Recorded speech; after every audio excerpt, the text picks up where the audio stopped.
Hey everyone, and welcome back to another Tesla weekly video for today. I hope you're all having a wonderful weekend so far. So we've got some big news with regards to Tesla and then also some news for the robotaxi industry, robotaxi market. You probably know already what I'm talking about. Uber, Cruise, but also Waymo. And I also want to share my opinion, my thoughts about how things are developing, why this partnership does make sense, and why, despite Tesla having millions of cars that are probably able to become robotaxis in the future, it's not game over for the others. I'll explain why in the rest of the video. Of course, do share your opinions down in the comment section below. Now, as always, we're going to start with the numbers out of China, from the United States, and some from Europe as well. So stay tuned for that. If you enjoy this type of videos, leave it a thumbs up, subscribe if not, we really appreciate that. Want to support me even further, do check out the link down in the description and in the pinned comment with the top 10 best stocks to buy now, or go to fool.com/couchinvestor. Thank you very much. So we're starting off here with the Tesla weekly insured number. Another good week, 14,300 was the number. Year to date, we're still down, but now just 1.2%. So we're closing in on that 2023 number. Now, as we move further and further throughout this year, we are going to get much closer. And in my opinion, we're going to surpass the 2023 number. Why is that? Well, because last year, as you can see, that's the orange yellowish bars here that has come down drastically, and that's because of the Model 3 refresh. Of course, right now we don't have that issue, so I do expect us to be up year to date in the coming weeks. As for the Tesla versus German luxury cars in China, you can see that yet again for the last 2 weeks, Tesla is over Mercedes, Audi, and BMW. Now, with regards to BMW, there was something quite interesting here. So BMW passed up Tesla last month in Europe, according to a Bloomberg article here. Now, to be honest, I mean, the article, as with many pieces today on the internet, it's behind a paywall, so couldn't read through all of it. But if you did, please tell me that this is about pure EVs and not also plug-in hybrids. Because if it's also plug-in hybrids, then okay, fine, big deal. If it's pure EVs, then congratulations to BMW. Now, staying in Europe for a bit here, European Union slashes planned tariffs on China-made Tesla EVs and other Chinese firms. So the EU's latest duty rates for Chinese EVs. You got here SAIC 36.3%, Geely or Geely 19.3%, BYD 17%, and you've got here Tesla at just 9%. By the way, this is on top of the EU standard 10% duty on car imports. It's a huge advantage for Tesla. Big advantage, actually. Because let's not forget, the Chinese car makers are trying to flood the market with cheap cars. They have tons of models, pure EVs, plug-in hybrids as well. Heavily subsidized by the CCP, flooding the markets. The prices of those cars are much lower than what Tesla can offer. Tesla can offer what? A Model S, super expensive. Model X, super expensive. Model Y and Model 3 are, let's say, the more affordable models. But even those models are not as affordable as the Chinese cars. Plus, in Europe, Model 3, Model Y are quite expensive compared to the other choices out there. Of course, I mean, I'm biased, of course. I still think it's the best option out there, but it's definitely not the cheapest one. Now, with the 9% compared to the others, I think things could turn to a more positive for Tesla compared to the Chinese makers. Now, of course, this will incentivize Chinese companies to start building in Europe because, well, it makes sense. Moving back to China here, comparing the Tesla Model 3 to the Xiaomi SU7, you can see that, well, it was outperforming it by more than double. As for the United States, we rarely get numbers out of there, so thank you, Piloli, for providing this. US electric vehicle sales in June 2024. Tesla alone outsold all of the others combined. We also got some positive news from the city of Baltimore. So they are going to spend up to $5 million to buy Tesla passenger vehicles for use by government employees. If every car, this is about Tesla Model Y and Model 3, by the way, so if every car is sold for the Model Y starting at $31,490, the 5 million contract would enable the city to buy 158 Teslas.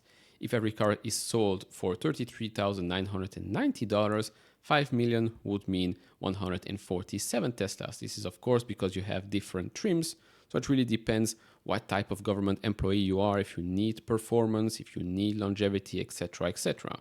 Again, very, very positive news.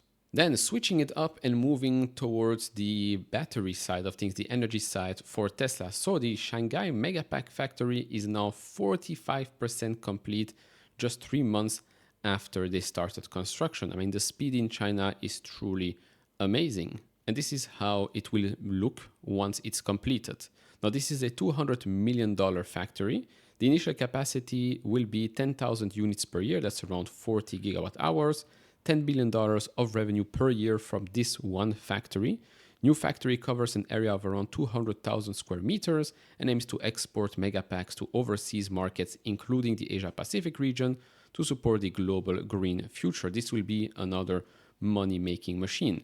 Now, of course, you might be asking yourself, oh, but if this costs $200 million to build and you can generate $10 billion of revenue per year from this, why not build more? Well, the answer is pretty simple. The more you will build, the less revenue you will generate from each location since, well, there is supply, there is demand. Now, of course, currently they only have one, they'll have two. They could probably build another one or two or so and still meet the demand. Now, back in the United States, they reach a new record. More than 500 Powerwalls are built in a single shift. Now, why is it so important? Well, because right now, as we know, the majority of revenue comes from automotive revenue, right? In last quarter, close to $20 billion. But energy generation and storage revenue is now over $3 billion a quarter, or at least in Q2 that was the case. That grew 100% year over year. It is the fastest growing segment for Tesla, still very small, all things considered, but it is growing extremely fast, has higher margins as well. They said here, both Megapack and Powerwall achieved record deployment in Q2, resulting in 9.4 gigawatt hours of total storage deployment. Overall, the energy business achieved record revenues and gross profit in Q2. You can practically see this here. Energy storage deployment, I mean, huge reacceleration here. Or should I say acceleration. The Lathrop Mega Factory continues to ramp successfully, achieving a product record in Q2. The Shanghai Mega Factory remains on track to start production in Q1. While we expect production to continue to grow sequentially, deployments will continue to fluctuate. Deployment timing depends on many factors, including project milestones and logistics timing as we deliver product globally from a single factory. Of course, once you have multiple factories, things get a little bit easier. Powerwall 3 rollout continues successfully and is now available in Canada, the UK, and Germany, in addition to the United States. Again, this is a side of the business where Wall Street is starting to understand it, but all in all, still early days, still quite small for the overall business. But as we move into 2025, 26, 27, you can expect this to be a huge business for Tesla, especially after the Shanghai Mega Factory is completed and production starts there. Now, before continuing with all the news and things that happened, this is what I wanted to say. This is what I've been saying for a couple of weeks now, not just for Tesla, but for a lot of other companies that have seen the business, let's say, go down a little bit, right? Margins come down, stock obviously follows that as well. This is the moment where you want to start investing. Now, of course, Tesla has been down more before, right? Has been under $200 for a while, but you want to find businesses, companies, quality ones, of course, quality companies, where right now the business is in a moment of investment, margin compression, not expansion, compression, but where you can see or feel that the bottom is closing, where you can feel that, oh, in the next couple of quarters, actually, we're going to see margin expansion, we're going to see free cash flow go up again, etc., etc. With Tesla, I do think that we have a couple of catalysts coming up. I know I don't like to use the word catalyst because, okay, it's for the coming quarters. We're here to invest in years and years. But you have, okay, the robotaxi event, I don't see any immediate impact on that. Probably on the stock, yes, from excitement, stuff like that, fine. But all the rest, the energy side of the business is going to help Tesla tremendously, top and bottom line. Then you've got new models being built on existing lines, meaning you release new models, more revenue comes in, more excitement, more, let's say, free marketing because these are new cars and everybody might be talking about these reviews on YouTube, etc., etc. but you did not have to build new gigafactories to produce those cars. Good news for margins. So again, if you can find those businesses where free cash flow has come down, but we might see it reaccelerate, or it has already started to reaccelerate in the last quarter, where we saw margins come down, but we're seeing signs of margins going to expand in the coming quarters, this is the moment where you would want to pick up shares of that certain company. And I do think that with Tesla in the coming quarters, I think we're going to see exactly that. That's just my opinion. Then, with regards to my most anticipated or excited product, and that's still the Tesla Semi, I still think this is going to be a huge market for Tesla. So you've got here NFI, a transportation company. They said over the past few weeks, we've supercharged our fleet in Patterson, California by piloting Tesla semis in our daily operations. Our team delivered goods on routes between 250 and 450 miles supported by fast charging infrastructure. Over 6,000 miles, the semi demonstrated an efficiency of 1.64 kilowatt hours per mile, with 60% of those miles covered at speed of 50 miles per hour or greater, enabling us to evaluate more sustainable solutions for our customers. As more and more companies pilot these things and see the positive results, again, I think this is going to be a huge product for Tesla whenever production will ramp. Then, now, moving on to the robotaxi part of this episode. So first up, Google Waymo here. They've launched their 6th generation with 13 cars, 4 LiDAR, 4 radar, and an array of external audio receivers. Our new sensor suite is optimized for greater performance at a significantly reduced cost without compromising safety. And yes, this is by Zeekr, a Chinese company. Now, they also said that they're now serving 100,000 paid trips per week. I think they have around 700 cars operating. So, yeah, I mean, quite an achievement. It's still very early days, but quite an achievement. Then we had Uber and Cruise. The companies plan to launch the partnership next year with a dedicated number of Chevy Bolt-based autonomous vehicles. Once launched, when an Uber rider requests a qualifying ride on the Uber app, they may be presented with the option to have that trip fulfilled by a Cruise autonomous vehicle. Cruise is on a mission to leverage driverless technology to create safer streets and redefine urban life. We are excited to partner with Uber to bring the benefits of safe, reliable, autonomous driving to even more people, unlocking a new era of urban mobility. As the largest mobility and delivery platform, Uber, we believe Uber can play an important role in helping to safely and reliably introduce autonomous technology to customers and cities around the world. We're thrilled to partner with Cruise and look forward to launching next year. So of course, this is something for next year, but some people were already quite skeptical about this. You've got two sides. You've got one side that said, oh, this is game over for Tesla's robotaxi plans, etc., etc. Then you've got the other side saying, oh, it's because Uber is scared of Tesla's robotaxi and Cruise is also scared, so they have to announce something purely just for the pump and dump or stuff like that. Now, on the first thing, Cruise, Waymo, they existed before this announcement. So Tesla robotaxi or not, doesn't really matter much. On the negative side of things, look, to me it's pretty simple. What I've seen in California and San Francisco, these things work.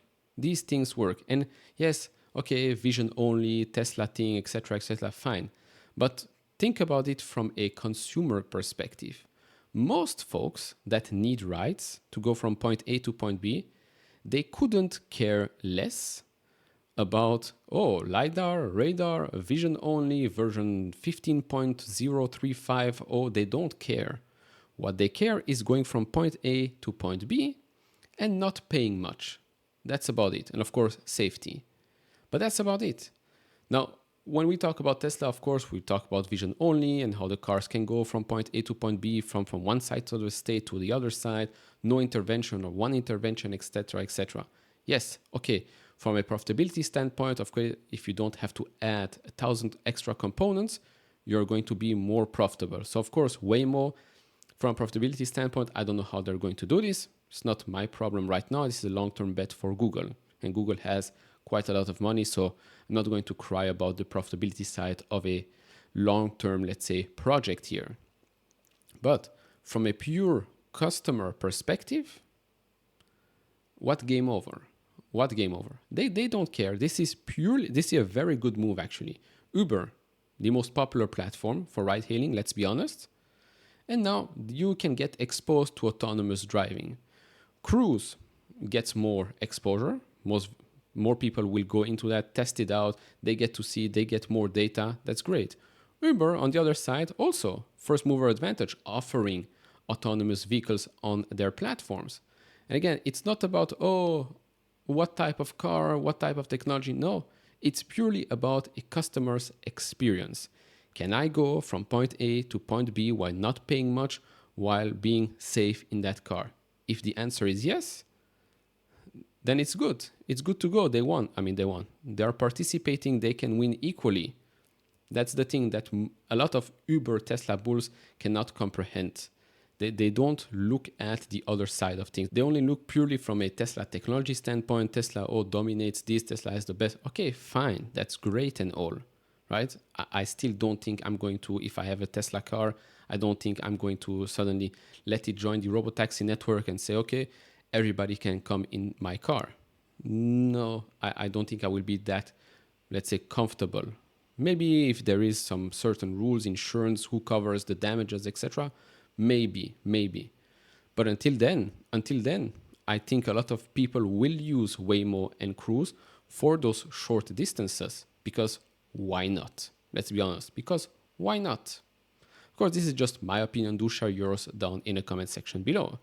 Then last thing here, we got some, let's say, good news. And another good news for Tesla, we did close above the moving averages, so above 250 and the 20-day one. We did start the week a bit in the red, so we did drop all the way to the 50-day one at $210 or so, a little bit less actually, but we did see a nice little rebound here. Let's see if we can continue that. RSI is still pretty neutral. Let's try and stay above those $220. I think that could be quite good. And then again, we have some short-term catalysts coming up. We've got the next earnings report. We've got the 10/10 event. There's also could be some negative catalysts. There is politics. Lots of stuff can happen in the coming quarters, in the coming months. But overall, that's about it. Do share your opinions down in the comment section below. Like, subscribe, do all of that. And I'll see you all in the next one. Bye-bye.